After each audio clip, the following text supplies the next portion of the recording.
The world needs us now, more than ever. Are you with me? Hello, Onions. This is Reaver here to bring you the UnWavering Misfits review for Overwatch. Excuse the long wait, we've had a lot of stuff over the past couple weeks. We were lazy. You know what, Dross? So as always, let's start off with the pros. Now, what Blizzard sets out to do with Overwatch, it is done very, very well. The gameplay is addicting. From the shadows.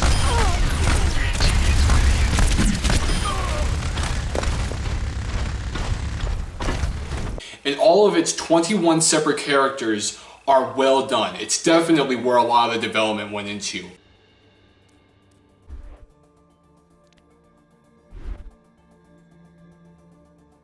I have played all of them, and not a single one I have played felt exactly like the other one.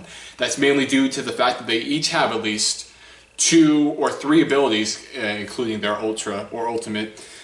And I just found that to be, very nice, because you have like all of these other MOBAs, especially when I was playing Battleborn. Granted, they have a longer roster, but some of the characters at times seem to be copying one another. So to get into gameplay in a little bit more depth, I like the strategy that you can use in this, because in most other of these MOBAs, you aren't able to switch between characters on the fly in order to, win in a fight. Because I think it was in our gameplay video we did recently, Dross went up a team that was made completely of Torbjorns. They were totally trolling them. Dross was able to switch to Reinhardt along with other players on his team and able to overcome this problem of the Torbjorns. Shield wall. Yeah, troll the trollers, basically. I almost got that Torbjorn. Wait, is their entire team Torbjorn? Yeah. Yeah, I'm going for Reinhardt. I'm no good with him, but the shield hopefully will help soon. That was the wrong button. I haven't played this guy in forever. I don't remember how to do it. Oh, see, I wasn't the only one that's had that idea. 15-player kill streak. Well, I would have a 15-player kill streak too if I could just set up turrets and do nothing. There, Torbjorn's big weakness. Reinhardt. You guys have 3 minutes and you're just right there. Yeah. I was actually really worried there too for a little bit. I think you got it. This guy. He's not contested. Little bunny is so mad. Woohoo! Victory! But you don't really get to do this in a lot of other games. I mean, there is in TF2, but Overwatch kind of borrows that, from time to time. But it is still a very good mechanic, and I am very happy that they put this in there. So now moving on to the cons. Now, I just want to get this one out of the way first, because it's not really entirely the game itself. It's more of the community playing the game, and it's only because it's come up so many times. Players in this game don't seem to get the fact that this, and a lot of other games coming out right now, it is not COD. Are you sure? No, it is not COD, Dross. But they have a guy in there that has a gun, he sprints. That's just to help get people whatever. You throw them in there, people are going to play like Call of Duty. Perhaps. But people are just going off and running around all over through the maps, like just being their own separate players, when the whole point of the team is to stick together and get the objective done. What?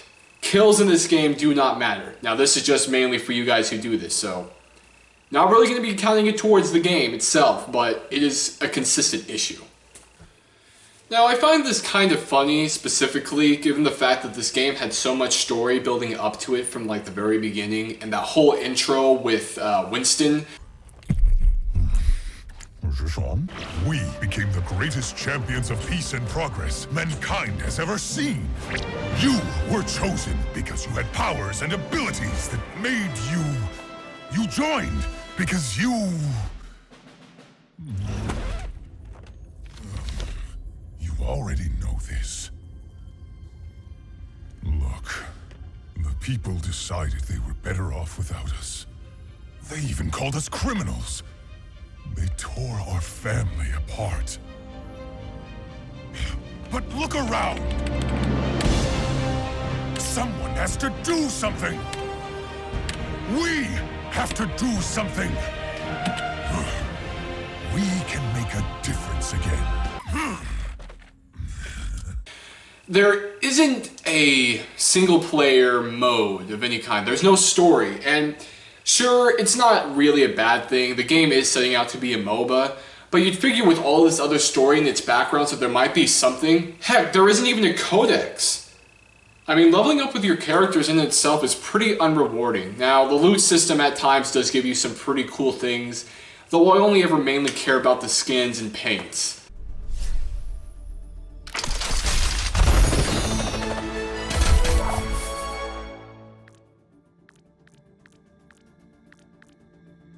There's just not a lot to get excited for. I mean, what would have been nice is had you played with the character long enough, you can start unlocking bits of backstory that would go into a codex for each player and maybe even map. Like Battleborn? Yeah, kind of like the Battleborn.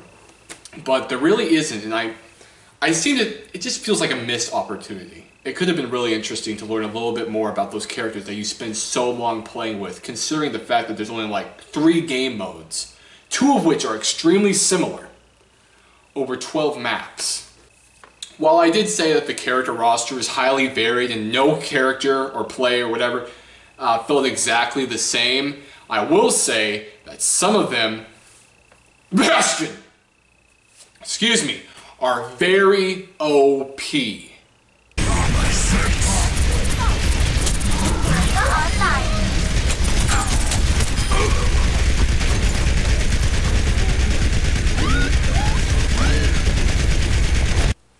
Now, this could be fixed in a future update, but this is as the game is now, and I wish that they would have looked into this a little bit further through playtesting and all the other betas, because I mean, this was a problem even back then.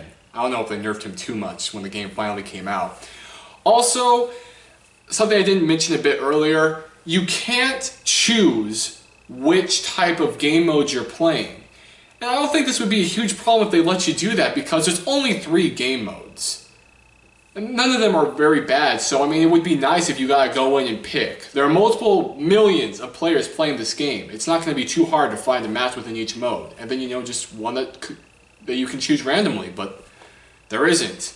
And lastly, given the fact that the game is always online, we've ran into plenty of bugs, and most specifically lag, due to this. Destiny. Nice. So this is just a quick list of extras that I think you should know going into the game if you haven't played it yet. And it's not really stuff that fits into, good or bad. So as I said, there is no story, so if you're going to play this game looking for one, there isn't one. There are 4 main player types that that the characters are split in. Hold on. They are the support, tank, offensive, and defensive playstyles. Now I'm pretty sure you can guess what all of these are basically doing. Support are like the healers, tanks, obviously. Offensive, which are just purely going out and dealing damage. And then defensive are the ones where you would kind of defend a specific area. They can also work a bit as offensive, but the main point of what you're supposed to be doing is staying back and taking care of things. Secondly, or thirdly, the game is best played with friends, and that's mainly, as I was saying, how a lot of players don't really get that this isn't COD. So it's best that when you're playing with your friends that you're able to communicate and get the objective done. Attackers incoming. Defend objective A.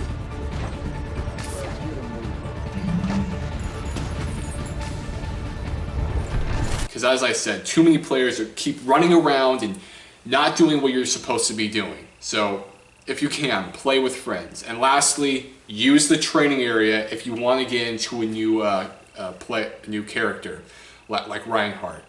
Don't just try to jump in on a new match playing this new character that you haven't played.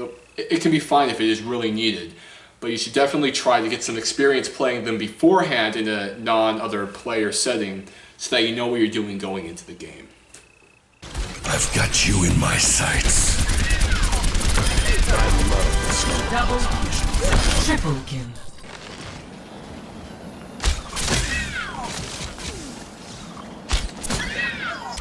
Justice ain't gonna dispense itself.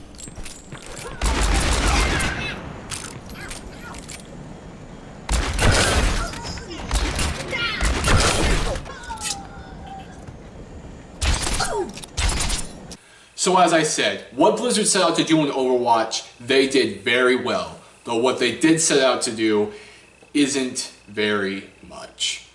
As I said, there's only 3 modes of gameplay, 2 completely similar, at over 12 maps, and I just wish that there was a bit more in this game, especially since we are paying $60 up front. You hear it all over the internet. People are thinking that this is more like a free-to-play game, not something that you should be spending $60 on.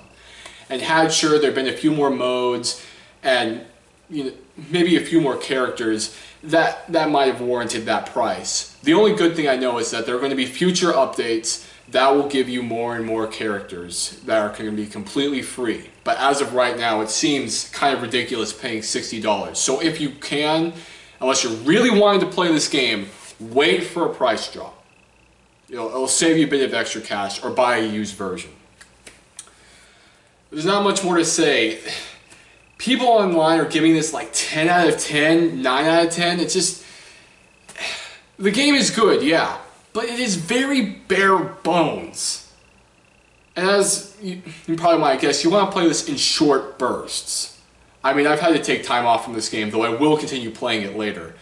So, the final verdict for Overwatch is a very solid 7 out of 10. It is a good game, and I will be playing much more of it. Anyway, thank you guys for watching. Like and subscribe, and tell us what you guys think of Overwatch. Have a good day, youngins. Reaver is here. This was brought to you by Minute Maid Premium Original Orange Juice. I had no idea we were supported by Minute Maid. This is great news. I mean, you can't see the rest of our surroundings, but I mean, we have like... It's just this wall. Nothing else is here. We're on like a barren slope.